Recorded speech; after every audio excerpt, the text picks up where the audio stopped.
अपराजिता रक्षित को ऐसा क्या सच बताने वाली है? क्या अब सुधा की सारी सच्चाई रक्षित के सामने आ जाएगी?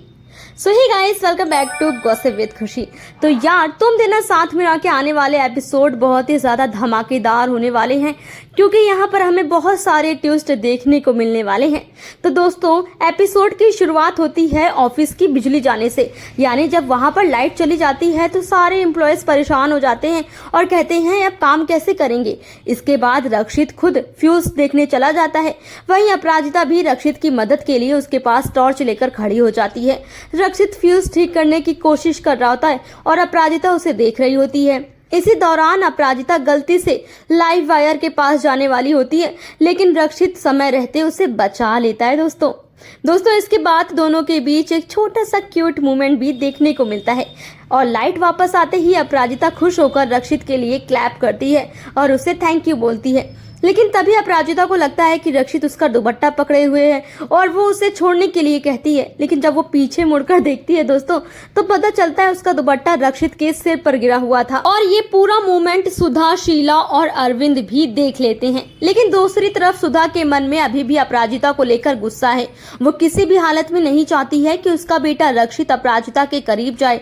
सुधा को लगता है कि अपराजिता रक्षित के साथ कोई गेम खेल रही है और वो अपने बेटे को उसके जाल में नहीं फंसने देगी। इसी बीच मालती भी वहां आ जाती है और सुधा से अपनी गलती के लिए माफी मांगती है।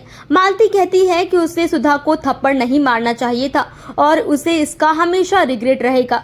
लेकिन सुधा मालती की बात मानने की बजाय फिर से अपराजिता को लेकर अपनी बात रखती है और कहती है कि अगर मालती को सच में अपनी गलती का पछतावा होता तो अपराजिता आज भारद्वाज ऑफिस में काम नहीं कर रही होती। वहीं फिर ऑफिस में रक्षित के लिए खाना भी आता है और सब लोग मिलकर काम करने की बात करते हैं। इस दौरान अरविंद और रामगोपाल के बीच भी हल्की फुल्की बातें होती हैं और दोनों रक्षित और अपराजिता के रिश्ते को लेकर बात करते हैं। गाइस, अरविंद तो यहाँ तक कह देता है कि अपराजिता को भी रक्षित से प्यार हो गया है और आगे चलकर दोनों एक हो जाएंगे। लेकिन दोस्तों, असली ट्विस्ट अब आने वाले एपिसोड में देखने को मिलने वाला है, क्योंकि प्रोमो में अपराजिता और रक्षित के बीच एक बहुत इंपॉर्टेंट कॉन्वर्सेशन देखने को मिल रही है। रक्षित अपराजिता से मालती और सुधा के बीच हुई पूरी बात को लेकर सवाल करता है।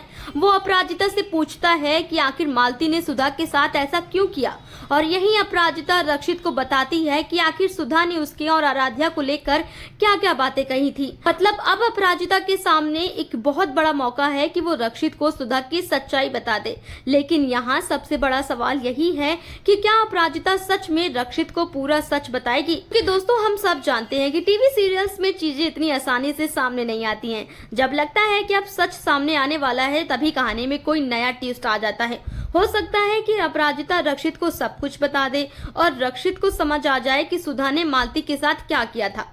लेकिन दूसरी तरफ ये भी हो सकता है कि सुधा को किसी तरह पता चल जाए कि अपराजिता रक्षित को सच बताने वाली है और वो फिर से कोई नया खेल शुरू कर दे। तो दोस्तों, अगर रक्षित को सच पता चल गया कि सुधा ने अपराजिता और आराध्या के बारे में क्या क्या कहा था, तो फिर शायद रक्षित का सुधा को लेकर नजरिया भी बदल सकता है, क्योंकि अभी तक रक्षित पूरी बात नहीं जानता था। लेकिन अगर अपराजिता उसे सब कुछ साफ साफ बता देती है, तो रक्षित के लिए ये तय करना काफी मुश्किल होगा कि वो अपनी माँ की बात माने या फिर अपराजिता की बात पर भरोसा करे। तो दोस्तों, अब ये सीरियल देखना काफी ज्यादा इंटरेस्टिंग होगा कि अपराजिता सच बताती है या फिर कहानी में कोई नया ट्विस्ट आ जाता है। वैसे दोस्तों, आपको क्या लगता है? क्या रक्षित को सुधा की सच्चाई पता चल जाएगी? क्या अपराजिता रक्षित को सब कुछ बता देगी, या फिर सुधा एक बार फिर अपराजिता और रक्षित को अलग करने के लिए कोई नया प्लान बनाएगी? आपको क्या लगता है? मुझे नीचे कमेंट में जरूर बताइएगा। और ऐसे ही लेटेस्ट अपडेट और अपकमिंग ट्विस्ट के लिए हमारे चैनल को सब्सक्राइब कर लीजिएगा। तो गाइस, मिलते हैं अगले एक नए धमाकेदार वीडियो के साथ। तब तक के लिए बाय बाय।